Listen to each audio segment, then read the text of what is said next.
I'm Rebecca Keegan with Taylor Swift, who's taking questions from Time readers from an RV on Hollywood Boulevard. Hey Taylor, how are you? I'm doing great. How are you? I'm good. I have a bunch of questions for you from Time readers from all over the world. This first question comes from Stacy Clemstein in Johnsburg, Illinois, who asks, how long does it take you to write a song? It depends. I've written songs in 15 minutes, and also on the other end of the spectrum, I've taken a year to finish a song. But most of the time, songs that I write end up being finished in 30 minutes or less. You know, all the songs that I've had that have been singles, like Love Story, I wrote that on my bedroom floor in about 20 minutes. So usually when I get on a roll with something, it's really hard for me to put it down unfinished. How do you manage to appear so genuinely happy when, according to your songs, you've suffered so much heartbreak? I have ways of channeling the heartbreak that I've gone through at the right moments. A lot of times you don't allow yourself to feel things to their full extent because you have to go on with things. But there are moments when I'm writing songs, that's when I let myself feel it the most. So it's all about really knowing when you've got to feel those things and knowing when you've got to just go about your day in spite of it. Also, it's been a really awesome year. There's been a lot to be happy about. So I get so excited when I go to an award show and I get to perform and I get to do a performance I've always wanted to do since middle school. And I get so excited when a song that I wrote about something really personal to me goes #1 and I look down and I see people singing the words back to me.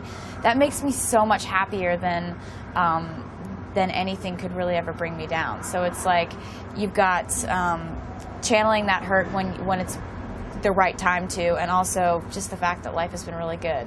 Where do you find the inspiration for your songs? I find inspiration in human emotion.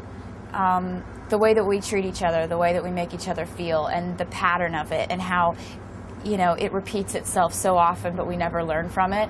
Just all the different things that you learn from relationships, whether it be friends or family or love, mostly love.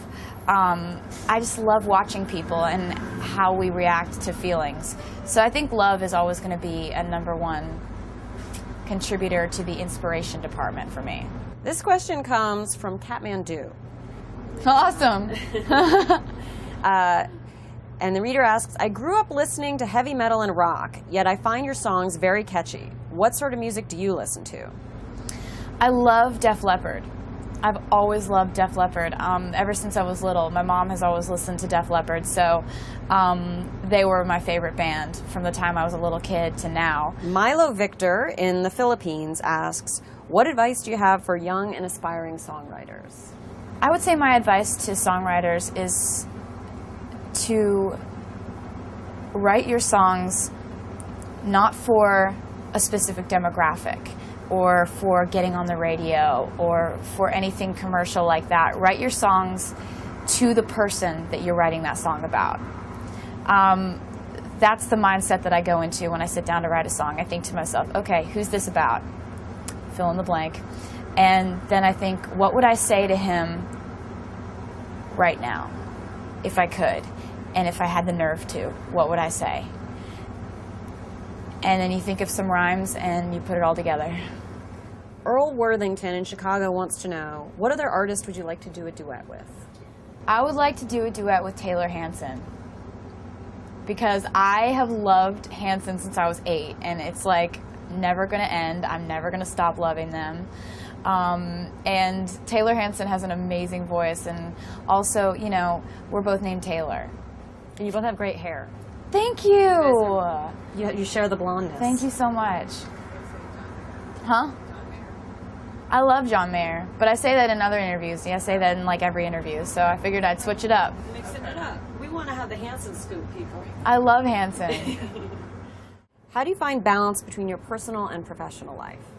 Finding balance between my personal and professional life is kind of interesting because they bleed together. You know, I write songs about the guy that sat next to me in class in 10th grade, or the person that I saw yesterday that we made eye contact for a split second, but it was enough to inspire a song. And for me, I just try not to get too territorial about what's personal time and what's professional time, because if I'm sitting at home in my hometown and it's my one day off in 3 months, and I'm sitting there and I'm at a restaurant and a line forms in front of my table that winds around the entire restaurant, I'm not going to say, this is my day off, I won't sign your autographs, because this is what I've asked for my entire life. This is the one thing that I wanted. And the fact that I actually get to do that one thing that I've always wanted, I don't think I'm ever going to want to complain about it. Katie Rutherford in Washington, D.C. wants to know, do you plan on getting your college degree? If so, what are you interested in studying? College is something that I always thought I was going to do. And then I discovered music. And I still thought I was going to go to college because I never really actually thought I'd get to do this. You know, I worked really hard for it, but I didn't ever expect that it was going to be a possibility for me. And then I started getting further with it. Later on, I would love to take college classes, and getting the college experience is something I'm planning on doing pretty soon, because I'm going to go visit my friend Abigail in college and see what that's like. But, you know, no matter what path you choose, you're going to miss something, and I don't want to miss this.